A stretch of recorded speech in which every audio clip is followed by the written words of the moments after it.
Hello to all.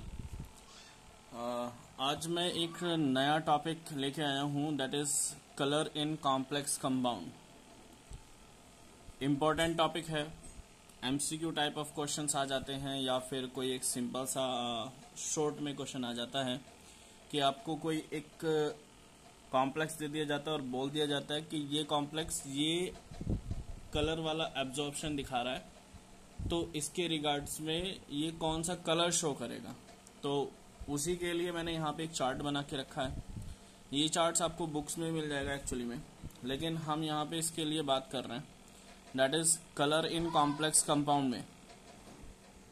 Colour in complex compound coordination chemistry ये कहता है कि अगर कोई complex compound ultra violet light को एब्जॉर्ब कर रहा है तो वो पेल येलो कलर शो करेगा। सिमिलरली अगर कोई ब्लू लाइट को एब्जॉर्ब कर रहा है तो वो येलो और green, yellow green colour match करेगा, दैट मीन्स येलो और ग्रीन का मिक्सचर। इसी तरह से अगर कोई complex compound yellow green light को एब्जॉर्ब कर रहा है तो वो पर्पल कलर शो करेगा। सिमिलरली सो ऑन यहाँ पे लिखे हुए हैं, और इनका जो वेवलेंथ है, एब्जॉर्प्शन वेवलेंथ जो है वो भी सामने लिखा हुआ है। दैट इज यहाँ पे ये जो पेल येलो कलर शो होगा ये तब शो होगा जब ये 310 न्यूटन मीटर की या नैनोमीटर की लाइट वेवलेंथ को एब्जॉर्ब करेगा। अब बात कर लेते हैं कि इसके पीछे रीजन क्या होता है कि ये कलर शो करते हैं। ये जितने भी कलर लिखे हुए हमने ये शो क्यों होंगे, इसका रीजन है दैट इज सिंपल। मैं शॉर्ट में लिख रहा हूं इसको बहुत ज्यादा, that is because of d d transition.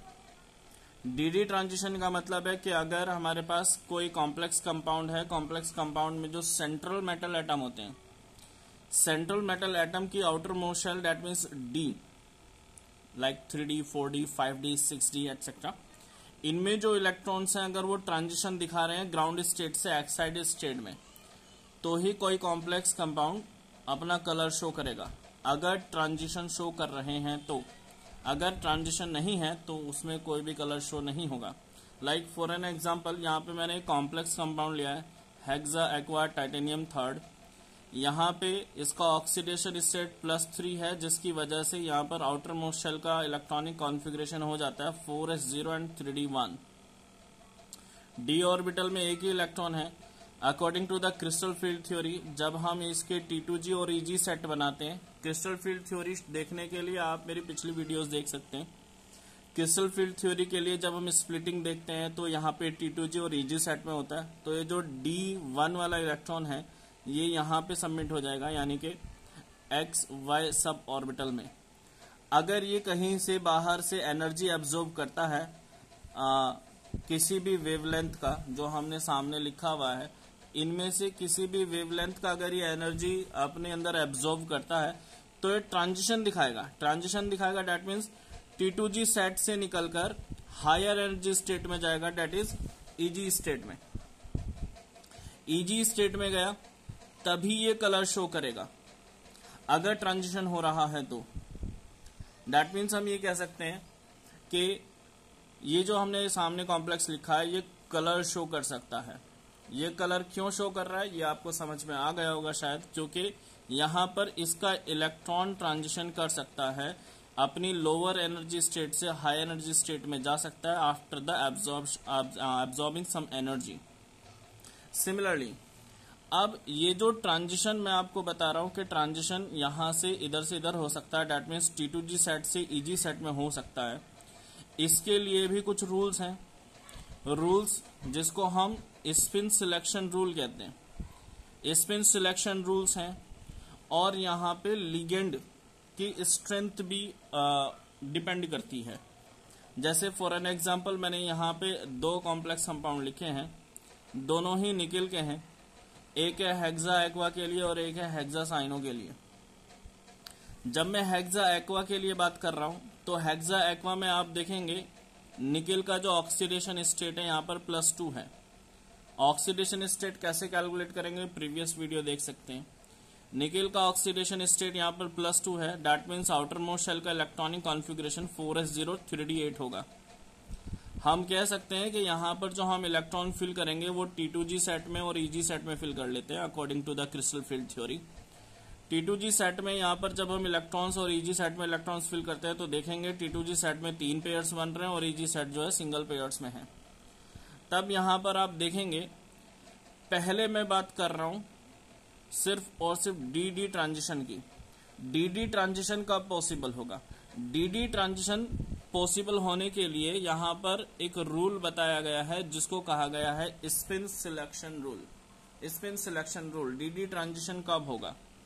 DD transition होने के लिए आप देखेंगे कि स्पिन सिलेक्शन रूल ये कहता है कि अगर T2G सेट से कोई भी इलेक्ट्रॉन EG सेट में गया, T2G सेट से अगर कोई इलेक्ट्रॉन EG में जाता है तो उसकी स्पिन चेंज नहीं होनी चाहिए। स्पिन सिलेक्शन रूल का कहना यही है कि DD ट्रांजिशन सिर्फ तभी पॉसिबल हो सकता है जब इलेक्ट्रॉन लोअर एनर्जी स्टेट से हायर एनर्जी स्टेट में जाए और उसकी स्पिन चेंज ना हो, यानी कि जब ये नीचे से ऊपर जाएगा तब भी ये अपनी क्लॉकवाइज स्पिन ही रखे। लेकिन मान लीजिए अगर कुछ ऐसा हो जाता है जैसे यहाँ पर हम देख रहे हैं, यहाँ पर अगर हम देखें जो हमने शो किया हुआ है, यहाँ पे जो हमने शो किए हुए हैं इलेक्ट्रॉन्स हमने जो फिल किए हुए हैं,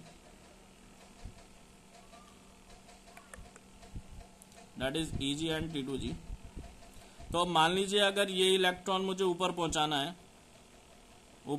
है तो ये लोअर एनर्जी स्टेट में है, डाउनवर्ड की स्पिन है, तो जब ये ऊपर जाएगा तो भी डाउनवर्ड की स्पिन ही रखेगा, क्योंकि यहाँ पर पहले से ही एक अपवर्ड स्पिन वाला पहले से प्रेजेंट है। तो हम यहाँ पर कह सकते हैं कि ये जो कंपाउंड है ये यहाँ पर कलर शो कर सकता है,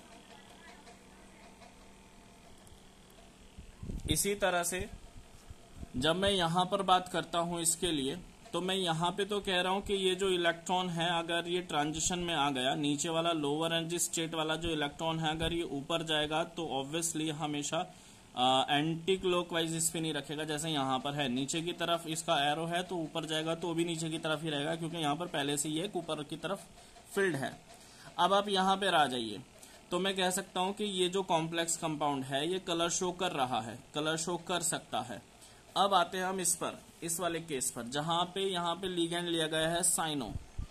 तो साइनो के लिए मैं क्या कहूंगा, अगर ये पहली बात, सबसे पहले अगर मैं इसके बारे में कहूं तो पहली बात तो मैं आता हूं DD ट्रांजिशन और स्पिन रूल पे। स्पिन सिलेक्शन रूल, तो ये यहां से निकलकर यहां पर ट्रांसफर हो सकता है, आसानी से हो सकता है। लेकिन जब आप ये देख रहे हैं कि यहाँ पे कौन लगा है, यहाँ पे स्ट्रॉन्ग लिगेंड लगा है, और स्ट्रॉन्ग लिगेंड क्या करता है, स्ट्रॉन्ग लिगेंड आपने पढ़ा होगा क्रिस्टल फील्ड थ्योरी के अकॉर्डिंग या फिर वैलेंस बॉन्ड थ्योरी के अकॉर्डिंग, कहा जाता है कि जब अगर स्ट्रॉन्ग लिगेंड लगा है तो ये जो इलेक्ट्रॉन्स हैं जो अनपेयर्ड हैं ये हमेशा पहले पेयर्ड में आ जाएंगे, जैसे मैं लिख दूं यहाँ पर कि अगर साइनाइड के लिए लिख रहा हूं मैं,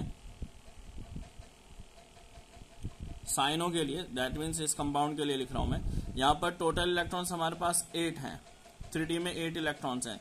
तो 1 2 3 4 5 6 7 8 ये मैंने इलेक्ट्रॉन्स फिल कर लिए। लेकिन जब स्ट्रॉन्ग लिगेंड लगा होता है, आप लोगों को पता है कि स्ट्रॉन्ग लिगेंड निकल के इलेक्ट्रॉन्स को रिपेल्ड कर देता है, यानी कि पीछे की तरफ ट्रांसफर कर देता है। तो ये इलेक्ट्रॉन यहां से निकलकर यहां पर आ जाएगा। अब जब आप यहाँ पे देख रहे हैं कि पहले से सारे के सारे इलेक्ट्रॉन्स पेयर्ड में हैं, तो जो इलेक्ट्रॉन्स पेयर्ड में होते हैं वो ट्रांजिशन शो नहीं करेंगे, यानी कि यहाँ पर इलेक्ट्रॉन का ट्रांजिशन नहीं होगा, किसी भी इलेक्ट्रॉन का ट्रांजिशन नहीं होगा, जिसकी वजह से हम ये कह सकते हैं कि ये जो है यहाँ पर ये कोई भी कलर शो नहीं करेगा। अब दूसरी बात आती है, पहली बात तो हम ये कह रहे हैं कि ये जो है ट्रांजिशन नहीं करेगा। क्यों नहीं करेगा? क्योंकि सारे के सारे इलेक्ट्रॉन्स पेयर में आ चुके हैं।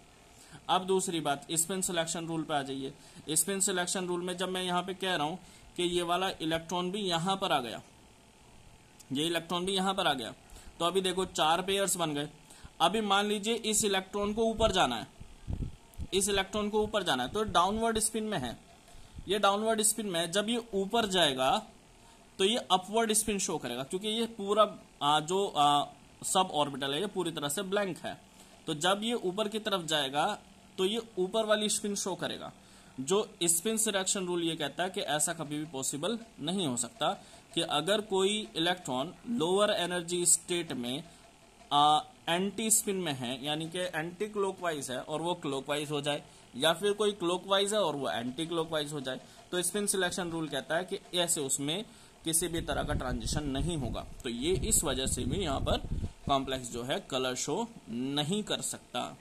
और यहाँ पर ये पेयर्ड में नहीं आएंगे, क्यों? क्योंकि यहाँ पर कौन सा लिगेंड लगा? वीक लिगेंड लगा। वीक लिगेंड लगा तो इसका मतलब ये तो ट्रांजिशन में आ जाएगा, एंटी क्लॉकवाइज है।